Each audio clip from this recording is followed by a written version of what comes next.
Welcome back. ഇന്ന് ഞാൻ വന്നിട്ടുള്ളത് വളരെ എളുപ്പത്തിൽ ഒരു 10 മിനിറ്റ് കൊണ്ട് കുക്കറിൽ ഉണ്ടാക്കിയെടുക്കാൻ പറ്റിയ ചിക്കൻ ബിരിയാണിയുടെ റെസിപ്പിയുമായിട്ടാണ്. വളരെ സിമ്പിളാണ് ഇത് ഉണ്ടാക്കിയെടുക്കാൻ കേട്ടോ. അപ്പം ഞാൻ കൂടുതലായിട്ട് പറയുന്നില്ല, നമുക്ക് വീഡിയോയിലേക്ക് പോവാം.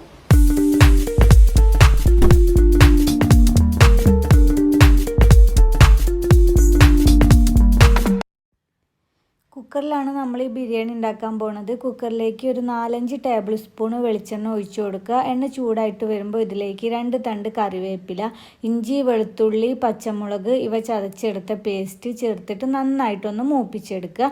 ഇതൊന്ന് മൂത്ത് വരുമ്പോൾ ഒരു 3 വലിയ സവാള കട്ട് ചെയ്തതും 2-3 പച്ചമുളകും കൂടെ ചേർത്തിട്ട് കുക്കറിലിട്ട് നല്ല പോലെ ഒന്ന് വഴറ്റി കൊടുക്കുക.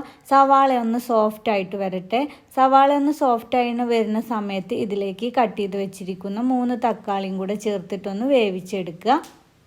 തക്കാളി ഒന്ന് കുക്കായിട്ട് വരുമ്പോൾ ഇതിലേക്ക് 1/2 കിലോ ചിക്കൻ, 1/2 ടേബിൾ സ്പൂണോളം മഞ്ഞൾപ്പൊടി, 1 ടേബിൾ സ്പൂൺ മല്ലിപ്പൊടി, 3/4 table spoon garam masala powder, ആവശ്യത്തിന് ഉപ്പ് ഇവ ചേർത്തിട്ട് നന്നായിട്ടൊന്ന് ഇളക്കി കൊടുക്കുക.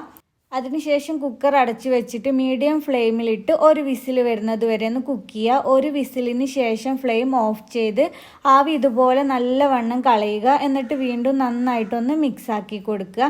ഇനി ഇതിലേക്ക് ഒരു പിടിയോളം മല്ലിയിലയും പുതിനയിലയും കട്ട് ചെയ്തത് ഇട്ട് കൊടുക്കുക. പിന്നെ 3 ടേബിൾ സ്പൂണ് തൈരും കൂടെ ചേർത്ത് കൊടുക്കുക.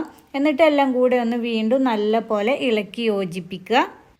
അതിനുശേഷം അരി കുക്ക് ചെയ്യാനുള്ള വെള്ളം ഒഴിച്ചു കൊടുക്കുക. 1 കപ്പ് അരിക്ക് 1.5 കപ്പ് വെള്ളം എന്ന കണക്കിലാണ് ഒഴിച്ചു കൊടുക്കേണ്ടത്.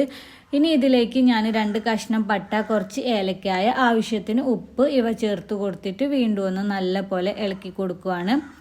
ഇനി ഇതൊന്ന് തിളച്ച് വരാൻ തുടങ്ങുന്ന സമയത്ത് അരമണിക്കൂർ വെള്ളത്തിൽ കുതിർത്തി നല്ലപോലെ കഴുകി വെള്ളത്തിൽ നിന്നും വാർത്തെടുത്ത് മാറ്റിയിട്ടുള്ള അരിയാണ് ഇപ്പോൾ ഞാൻ ചേർക്കുന്നത്. ജീരകശാല അരിയാണ് എടുത്തിട്ടുള്ളത്. 3 കപ്പ് അരിയാണ് എടുത്തിട്ടുള്ളത്. അരി ചേർത്തതിന് ശേഷം നല്ല പോലെ ഒന്ന് ഇളക്കി കൊടുത്തിട്ട് ചെറുതായിട്ടൊന്ന് തിളച്ച് വരാനായിട്ട് വെയിറ്റ് ചെയ്യുക. ഇതുപോലെ ചെറുതായിട്ട് തിളച്ച് വരുന്ന സമയത്ത് കുക്കർ അടച്ചിട്ട് തീ ഒരു മീഡിയം ഫ്ലെയിമിലേക്ക് കുറച്ച് വെച്ച് ഒരു വിസിൽ വരുന്നത് വരെ ഒന്ന് കുക്ക് ചെയ്യുക. ഒരു വിസിൽ വന്ന് കഴിഞ്ഞാൽ ഫ്ലെയിം ഓഫ് ചെയ്യുക. എന്നിട്ട് ആവിയൊക്കെ നല്ല പോലെ പോയതിന് ശേഷം കുക്കർ തുറക്കുക. എന്നിട്ട് ഇളക്കി കൊടുക്കാനുള്ള എളുപ്പത്തിന് വേണ്ടിയിട്ട് വേറൊരു വലിയ പാത്രത്തിലേക്ക് മാറ്റി നല്ല പോലെ ഒന്ന് ഇളക്കി കൊടുക്കുക. ഇനി ഇതിൻ്റെ മുകളിൽ കുറച്ച് കാഷ്യൂ നട്ട്സും റൈസിൻസും ഒന്ന് നെയ്യിൽ വറുത്തെടുത്ത് ചേർത്ത് കഴിഞ്ഞാൽ നമ്മുടെ അടിപൊളിയായിട്ടുള്ള ബിരിയാണി ഇവിടെ റെഡി ആയിട്ട് കഴിഞ്ഞു.